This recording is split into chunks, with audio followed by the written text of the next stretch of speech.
Welcome to iDream Media. So D vitamin deficiency ఇది చాలా మందిలో చూస్తూ ఉన్నాము. మరి విటమిన్ డి డెఫిషియన్సీ వస్తే ఎలాంటి లక్షణాలు కనిపిస్తాయి, న్యాచురల్ బేస్లో దీన్ని పొందడం ఎలాగా, వివరాలు తెలుసుకుందాం. ఈరోజు మనతో పాటు ఉన్నారు ప్రముఖ యోగా గురు యోగిని అరుణాదేవి గారు. మేడం నమస్తే అండి. నమస్తే madam, D vitamin deficiency, so అందరిలో డి విటమిన్ డెఫిషియన్సీ ఉంది. కరోనా తర్వాత మనకి అవేర్నెస్ వచ్చింది దీనికోసము. ఇక డి విటమిన్ నార్మల్గా over the counter of medicine వాడి ఇబ్బందులు పడుతున్న వాళ్ళని కూడా చూస్తున్నాం. అసలు న్యాచురల్ సోర్స్ ఏమున్నాయి డి విటమిన్ కోసము, ఎందుకు మనకి డెఫిషియన్సీ వస్తుంది, రాకుండా జాగ్రత్తలు? విటమిన్ డి అండ్ కాల్షియం ఈ రెండు కూడా ముఖ్యంగా సన్ నుంచే వస్తాయి. దాని తర్వాత ఫుడ్ నుంచి కూడా వస్తాయి. అసలు చాలా అంటే ఇప్పుడు అందరికీ తక్కువగానే ఉంది. ఎంత తక్కువగా ఉంది అని అంటే విటమిన్ డి ఎండలో తిరిగే వాళ్ళకు కూడా తక్కువగానే ఉంది.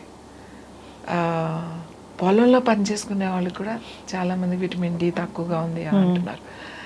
మరి ఎలా తక్కువగా ఉంది అని అంటే ముఖ్యంగా ఇంపార్టెంట్ ఏంటంటే బట్టలు, మనం వేసుకునే సింథటిక్ బట్టలు, డి అనేది అబ్జార్ప్షన్ ఉండదు. ఈవెన్ కాల్షియం ఆల్సో ఎండ నుంచి ఏదైతే వస్తుందో అది అబ్జార్ప్షన్ ఉండదు. ఒకటి. రెండు, మీరు రాసుకునే సన్ స్క్రీన్స్. సన్ స్క్రీన్ రాయని వాళ్ళే లేరు. సన్ స్క్రీన్ రాస్తే ఇప్పుడు 50+, 35+ సన్ స్క్రీన్ అని మన సన్ స్క్రీన్ రాసేసుకుని సన్ని లోపలికి వెళ్లకుండా చేస్తే ఎలా డి విటమిన్ వస్తుంది? ఇది యాక్చువల్లీ చాలా పెద్ద, చాలా ఇంపార్టెంట్. అసలు ఇంట్లో ఉన్నా కూడా ఇప్పుడు స్కిన్ డాక్టర్ ఏం చెప్తారు, మనకి డెర్మటాలజిస్ట్ ఏం చెప్తారు, మీరు ఇంట్లో ఉన్నా కూడా సన్ స్క్రీన్ రాసుకోవాల్సిందే, లేదంటే పిగ్మెంటేషన్ వస్తుంది, లేకపోతే స్కిన్ ప్యాచెస్ వస్తాయి. కొంతమంది బయటికి వెళ్తే అది వేరు. ఒకప్పుడు ఎలా ఉండేది అని అంటే స్పోర్ట్స్ ప్లేయర్స్, ఇప్పుడు టెన్నిస్ ప్లేయర్స్ లేకపోతే క్రికెట్ ప్లేయర్స్ మార్నింగ్ నుంచి ఈవినింగ్ వరకు ఆడుతూ, అంటే మొత్తం డే అంతా వాళ్ళు ఎండలో ఆడేవాళ్ళు. వాళ్ళ హై సన్ స్క్రీన్ అంటే 50+ ఉన్న సన్ స్క్రీన్ చూసే ఉంటారు. వైట్ స్కిన్స్ ఎక్కువ, వాళ్ళు తొందరగా ఇదవుతుంది కాబట్టి వాళ్ళు రాసుకునేవాళ్ళు. అలాగే బీచ్లోకి వెళ్ళినప్పుడు ఎక్కువసేపు మనం బీచ్లో ఉప్పు నీళ్ళలో, సముద్ర నీళ్ళలో ఇదైనప్పుడు వాళ్ళు కూడా సన్ స్క్రీన్ రాసుకునేవాళ్ళం. ఎందుకంటే మొత్తం ట్యాన్ అయిపోతుంది కాబట్టి. మీరు ఎంత రాసుకున్నా కూడా ట్యాన్ అవుతుంది. ఇంకొక విషయం గుర్తుపెట్టుకోవాల్సింది ఏంటంటేనే, మీకు ట్యాన్ అయితేనే కాల్షియం కానీ డి విటమిన్ కానీ వస్తుంది. ట్యాన్ అవ్వాలి స్కిన్. ఇది ఇప్పుడు ఏం చేస్తున్నాం, సన్ స్క్రీన్స్ రాసేస్తున్నాం. ఇంట్లో ఉన్న రాయండి అని ఎందుకు చెప్తున్నారు? ఇంట్లో కూడా ఇప్పుడు డిజిటల్ లైట్స్, ఇంట్లో కూడా ఇప్పుడు అన్ని ఎల్ఈడి లైట్స్ కదా. ఇప్పుడు అంతా ఇంటీరియర్ చూస్తే ఆ లైట్స్ చాలా ఎవరి ఇంటికి వెళ్ళినా అదేదో ఒక షూటింగ్ సెట్ లాగా ఉంటుంది. సో ఈ లైట్స్ లో ఉన్నారు కాబట్టి ఇప్పుడు డాక్టర్స్ ఇందులో తప్పేం లేదు, మీరు ఇంట్లో కూడా ఆ లైట్స్ లో ఉన్నారు కాబట్టి సన్ స్క్రీన్ రాయండి అని అంటున్నారు. ఇప్పుడు ఇవి హీట్ లైట్స్ అని ఉంటాయి. ఇప్పుడు మనం షూట్ చేస్తున్నప్పుడు ఆ ఫోకస్ లైట్స్ ఉంటాయి. ఆ లైట్స్లో ఉన్నప్పుడు కూడా సన్ స్క్రీన్ కంపల్సరీ రాయాలి. ఎందుకంటే అది ఆర్టిఫిషియల్ లైటింగ్ కాబట్టి మీకు పిగ్మెంటేషన్ ఇలాంటి ప్రాబ్లమ్స్ వస్తాయి. సన్ స్క్రీన్ అటు వేసేసేవాళ్ళు. ఇప్పుడు ప్రతి ఒక్కళ్ళు వాడండి అని ఎందుకు అంటున్నారంటే, ఆ ఇంట్లో ఉన్న లైట్స్, పర్టికులర్గా ఇప్పుడు సాఫ్ట్వేర్ వాళ్ళని తీసుకోండి, వాళ్ళు 24 hours అంటే వాళ్ళు డే అండ్ నైట్ లైట్లోనే ఉంటారు కదా. ఎందుకంటే ఏసీ రూమ్స్, వాళ్ళకి లైట్, అంత లైట్ ఎక్కడి నుంచి వస్తుంది? కంపల్సరీ వాళ్ళ వర్క్ ప్లేస్లో లైట్స్లోనే పనిచేయాల్సి ఉంటుంది. మరి వాళ్ళు కూడా సన్ స్క్రీన్ వాడాలి వాళ్ళు, ఎందుకంటే అది లైట్లో పనిచేస్తున్నారు. అది న్యాచురల్ లైట్ కాదు, అది ఎలక్ట్రిక్ లైట్స్లో పనిచేస్తున్నారు కాబట్టి. అందుకని అందరూ వాడండి అనేసరికి ఇంకా అందరూ, ఈ అవసరం లేని వాళ్ళు కూడా వాడేయడం మొదలుపెట్టాం మనం. ఇంకా అసలు సన్ స్క్రీన్ రాయకుండా బయటికి స్నానం చేశారు, ఫేస్ వాష్ వేసుకున్నారంటే ఫస్ట్ సన్ స్క్రీన్. ఎంత బ్లండ్ మిస్టేక్ చేస్తున్నాం అంటే మనం ఈ సన్ స్క్రీన్ రాసుకుని మనకి విటమిన్ డి అని, కాల్షియం లోపం, డి విటమిన్ లోపం ఉండడానికి ఇవన్నీ కారణం. ఏది, మనం వేసుకునే బట్టలు అబ్జార్బ్ చేయకపోవడం, అలాగే మన ఫుడ్ కూడా అలానే ఉంది. తర్వాత ఈ సన్ స్క్రీన్స్ ఒకటి. సన్ స్క్రీన్ రాసుకోండి. ఇప్పుడు అందరూ సన్ స్క్రీన్ మానేద్దని నేను చెప్పట్లేదు. ఎప్పుడు ఎవరు రాసుకోవాలి? ఇలా లైట్స్ కింద పనిచేసే వాళ్ళు రాసుకోవాలి. న్యాచురల్ లైట్స్లో ఉండే వాళ్ళకి అసలు అవసరం ఏముంది? ఇప్పుడు మీరు ఒక మామూలుగా ఉన్నారు, విలేజెస్లో ఉన్నారు, లేకపోతే నార్మల్ లైఫ్ ఉంటారు, ఇంట్లో ఉండేవాళ్ళు, వాళ్ళకి ఇలాంటి లైట్స్, అసలు నేనైతే ఇంత లైట్స్ పెట్టుకోవద్దని చెప్తాను. అవసరం ఏముంది, పెట్టద్దు. వెంటిలేషన్ చూసుకోండి అని చెప్తా. వెంటిలేషన్ మనకు డే అంటే రావాల్సిందే, బయట వెంటిలేషన్ రావాలి. మనం అది ఏదో షోకేమో కర్టెన్స్ వేసేసుకుని మళ్ళీ నేమో లోపల లైటింగ్ కోసమేమో ఇష్టం వచ్చినట్టు లైట్స్ పెట్టుకుని ఈ లైట్స్ వల్ల ఎన్ని ప్రాబ్లమ్స్ అంటే అందులోనే చదివేస్తాం, అందులోనే మనము ఇది చేస్తాము. ఎలా అంటే అలా కళ్ళకి ప్రాబ్లమే, స్కిన్కి ప్రాబ్లమే. మీకు డెఫిషియన్సీ, కాల్షియం డెఫిషియన్సీ ఎంత సప్లిమెంట్ చేసుకున్నా కూడా మీకు కాల్షియం డెఫిషియన్సీ, ఇది ఎంత ఎండలో కూర్చున్నా ఇవన్నీ రావు. మీకు ఇది రావాలి అని అంటే ప్రతిరోజు ఎవరికైతే విటమిన్ డి డెఫిషియన్సీ ఉందో, ఎవరికైతే కాల్షియం డెఫిషియన్ ఉందో, ప్రతిరోజు ఎండ పడనివ్వండి. మార్నింగ్ హ్యాపీగా 9-10 వరకు ఎండ ఏం పర్వాలేదు. వాళ్ళు ఈవినింగ్ ఏం ప్రాబ్లం లేదు, 4 తర్వాత ప్రాబ్లం లేదు. సన్సెట్ కొంచెం ట్యాన్ అవుతారు, ఏం పర్వాలేదు, కాస్త ట్యాన్ అయినా ఏం కాదు, మనకు ముందు డెఫిషియన్సీ తగ్గుతుంది. తర్వాత అక్కడ స్నానం చేసిన తర్వాత కాటన్ బట్టలు మాత్రమే వేసుకోండి. మీరు సింథటిక్ బట్టలు, టీ షర్ట్లు అవి వేసేసుకోకండి. అందులో ఊరికే జస్ట్ 20% ఉందండి నైలాన్, 20% ఉందండి, 10% ఉందండి పాలిస్టర్ అని చెప్తా ఉంటారు, లైక్రా ఇవన్నీ. హ్యాండ్లూమ్ అంతే. ఇప్పుడు మగవాళ్ళకైతే హ్యాపీగా ఏముంది, చక్కగా ఒక చిన్న షార్ట్ వేసేసుకుని వాళ్ళు కూర్చోవచ్చు.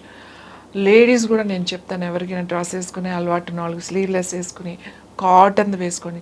చీరలు కట్టుకునే వాళ్ళకి కూడా కాటన్ది కట్టుకోండి. వైట్ది అయితే ఇంకా ఇంకా ఇంకా ఇంకా చాలా మంచిది. వైట్ది అయితే అబ్జార్ప్షన్, స్కిన్ అబ్జార్ప్షన్ బాగుంటుంది. పొద్దున్నే లేచి చక్కగా స్నానం చేసేసి కూర్చొని మీరు కూర్చుని ప్రాణాయామమో లేకపోతే ఏదో ఒకటి మీరు ప్రాక్టీస్ చేసుకోవచ్చు, లేదా కూర్చుని చదువుకోవడం ఏదో ఒకటి చేయండి. ఇంకా భక్తి ఉన్నవాళ్ళు ఆదిత్య హృదయం చదువుకోండి. చదవడం రాకపోతే పెట్టుకుని వినండి ఆదిత్య హృదయం చదివినా, మీరు అది చదువుకున్నా, మీరు విన్నా కూడా ఆ శబ్దము బాడీ ఆ సూర్యుడి నుంచి వచ్చే ఆ రేస్ చాలా తొందరగా అబ్జర్వ్ చేస్తాయి. ఇది ఒకటి. తర్వాత చెమట పట్టింది, ఇప్పుడు వరకు ఎండలో కూర్చున్నా అని వెంటనే వచ్చేసి స్నానం చేయకూడదు. కనీసం మీరు ఇలా కూర్చున్నప్పుడు ఇలా ఎండలో ఇలా వాకింగ్ చేసిన మన కాల్షియం ఇలా రావాలి అని అంటే, డి రావాలి అని అంటే 2 గంటల వరకు స్నానం చేయకూడదు. ఎందుకంటే మన ఆ సూర్యరశ్మి నుంచి వచ్చే ఆ రేస్ ఏవైతే ఉన్నాయో మన స్కిన్ మీద 2 గంటలు ఉంటుంది. ఆ స్కిన్ మీద ఉన్న రేస్ని అది మళ్ళీ మార్చుకోవాలి. ఆ లోపల మార్చుకునే ఆ ప్రాసెస్ 2 అవర్స్ ఉంటుంది. కాబట్టి 2 అవర్స్ వరకు స్నానం చేయకూడదు. అందుకే నేను ఏం చెప్తున్నా, ముందే స్నానం చేయండి, ఇంకా బాగా స్కిన్ మంచిగా అబ్జర్వ్ అవుతుంది. ఇంకా నాకు చాలా డెఫిషియన్సీ ఉందండి, నాకు తొందరగా కావాలి అని అనుకున్నారనుకోండి, చక్కగా కొబ్బరి నూనె ఉంటుంది కదా, కొబ్బరి నూనెలో కాస్త నిమ్మ చెక్క పిండుకుని చక్కగా మీకు ఓపుకుంటే చేతులకి, ఫేస్కి, నెక్కి, కాళ్ళకి రాసేసుకుని కూర్చున్నారనుకోండి, చాలా తొందరగా అబ్జర్వ్ చేస్తాయి రేస్ అన్నమాట. కొబ్బరి నూనె, నిమ్మరసం కూర్చుని తర్వాత 2 గంటల తర్వాత స్నానం చేసేయచ్చు. అంటే మీరు రాసుకోకపోయినా తొందరగా రావాలంటే అట్లా చేయండి అని చెప్తున్నా. ఫుడ్ మీకు మష్రూమ్స్, పుట్టగొడుగులు అంటారు, దాంట్లో విటమిన్ డి ఉంటుంది. అన్నిటికన్నా ఎక్కువ మనకి డి ఎక్కువ ఉన్నది దేంట్లో తెలుసా? జున్ను. చాలా మంది జున్ను ఉంటారు కదా, అంటే మళ్ళీ జున్ను అంటే ఇప్పుడు ఏ పౌడర్లు తయారు చేసిన అలాంటి జున్ను కాదు, మామూలుగా గేదెలు ఈనిన తర్వాత జున్ను వండుకుంటారు కదా, దాంట్లో చాలా మీకు మంచి విటమిన్ డి ఉంటుంది. ఇప్పుడు డైట్లు అని చెప్పి చాలామంది అది తింటే వెయిట్ పుట్ ఆన్ అవుతారని చెప్పి తినరు. దాంట్లో షుగరు, బెల్లం వేసుకుని తక్కువ వేసుకోండి, బెల్లం తక్కువ వేసుకుని ఆ అవకాశం, ఆ పాలు దొరికితే చక్కగా మీరు తినొచ్చు. అది స్వీట్ తక్కువ వేసుకుని కనుక తింటే విటమిన్ డి చాలా తొందరగా చాలా బాగా వస్తుంది అది జున్ను పాల నుంచి. అలాగే ఆకుకూరలో గ్రీన్స్ అన్నిటిలో కూడా విటమిన్ డి ఉంది. ఎగ్స్ ఉంటాయి.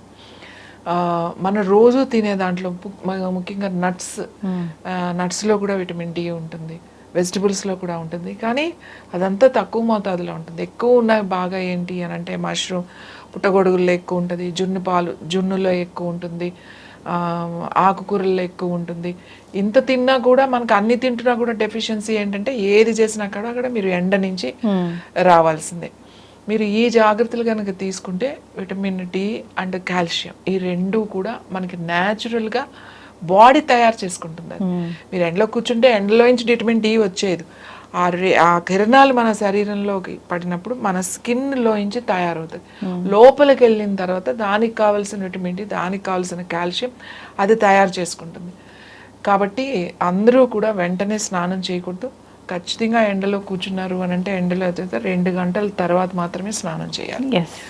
ఫుడ్ మీరు ఈ ఆహారం ఏదైతే బాగా రోజు గ్రీన్స్, తర్వాత నట్స్ అన్నిటిలో కూడా కొంచెం కొంచెం ఉంటుంది. నట్స్ అన్నిటిలో కూడా తర్వాత ఈ జున్ను పాలల్లో ఉంటుంది, వెజిటబుల్స్లో ఉంటుంది. వెజిటబుల్స్లో తక్కువ మోతాదుల్లో ఉంటాయి అన్నమాట. ఇవన్నీ తీసుకోవడం మనం రెగ్యులర్ ఫుడ్ ఇవన్నీ తీసుకుంటాం.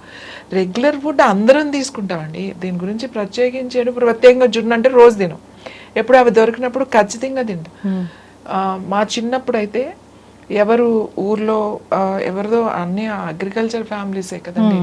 ఏంటంటే పిల్లలు ఎవరున్నారు, పెద్దవాళ్ళు ఎవరున్నారు, ఎవరో ఇంట్లో ఉంటారు కదా, బాగా పెద్దవాళ్ళు ఉంటారు కదా, వాళ్ళ ఇంటికి తీసుకెళ్ళి పెట్టి రమ్మనేవాళ్ళు మమ్మల్ని. వండుతారు కదా సెపరేట్గా ఒక గిన్నెలో ఇచ్చి ఒక స్పూన్ కూడా ఇచ్చి పంపించి వాళ్ళ ఇంట్లో పెద్ద ఆవిడ ఉన్నారు, కొంచెం ఇచ్చేసి రండి అని. ఆబ్వియస్లీ వాళ్ళకి డెఫిషియన్సీ ఉంటుంది.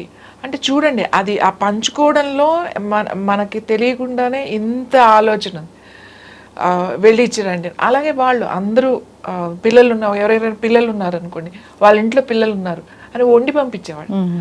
పాలు పంపించినా మళ్ళీ వండి పంపించేవాళ్ళు, పిల్లలు ఉన్నారు వెళ్ళి ఇచ్చిరండి అని చెప్పి. సో ఎందుకు అంటే ఇవన్నీ కూడా ఇప్పుడు ఇచ్చిపుచ్చు కూడా ఆడాలి చాలా తక్కువైపోయినాయి. అసలు అంత టైమే లేదు. అంత రెడీమేడ్ మీద ఆధారపడిపోయాం. అంటే అవకాశం లేని వాళ్ళు అనుకోవచ్చు, కానీ అవకాశం ఉన్న వాళ్ళు ఉన్నారు కదా, ఇలాంటివి మనం ఉపయోగించుకోవాలి. మన పెద్దవాళ్ళు ఎప్పుడు కూడా ముందు తరాల గురించి ఆలోచించారు. ఎందుకంటే వాళ్ళ పెద్దవాళ్ళని వాళ్ళు గౌరవించారు. కాబట్టి ఇప్పుడు మా జనరేషన్ మా పెద్దవాళ్ళని మేము గౌరవిస్తున్నాం. మనం మన పెద్దవాళ్ళని ముందు తరాల పద్ధతుల్ని, ఆచారాలు, సంస్కృతిని మనం గౌరవిస్తే ప్రతి ఆచారం వెనుక, మన సంస్కృతి సాంప్రదాయం వెనుక ఆరోగ్యం ఉన్నదని గుర్తుపెట్టుకోండి. ఈ ఆరోగ్యం ఉన్నదే అంతా కూడా, మన ఆచారాలన్నీ వెనుక కూడా ఆరోగ్యం ఉంది. కొన్ని అతిగా ఉండొచ్చు, దాని గురించి నేను మాట్లాడట్లేదు. కాబట్టి వాటిని మనం గౌరవించి, మన పెద్దవాళ్ళని గౌరవిస్తే మన ముందు తరాల వాళ్ళకి మనం ఇచ్చిన వాళ్ళు అవుతాం. ఎస్, ఖచ్చితంగా మ్యామ్, చాలా చక్కగా చెప్పారు. నిజంగానే పెద్దలు ఏం చెప్పినా దాని వెనక ఖచ్చితంగా సైంటిఫిక్ రీజన్ ఉండనే ఉంటుంది. దాన్ని అనుసరించిన వాళ్ళు అందరూ ఆరోగ్యంగానే ఉన్నారు. సో నెక్స్ట్ జనరేషన్ కూడా ఈ మెసేజ్ అనేది వెళ్ళాలని కోరుకుందాము. సో ఏవైతే సంస్కృతి సాంప్రదాయాలు ఉన్నాయో, ఇలా ఆరోగ్యంగా ఉండాలంటే ఏం చెప్పారో అవి పాటించాలని కోరుకుందాము. ధన్యవాదాలు మ్యామ్.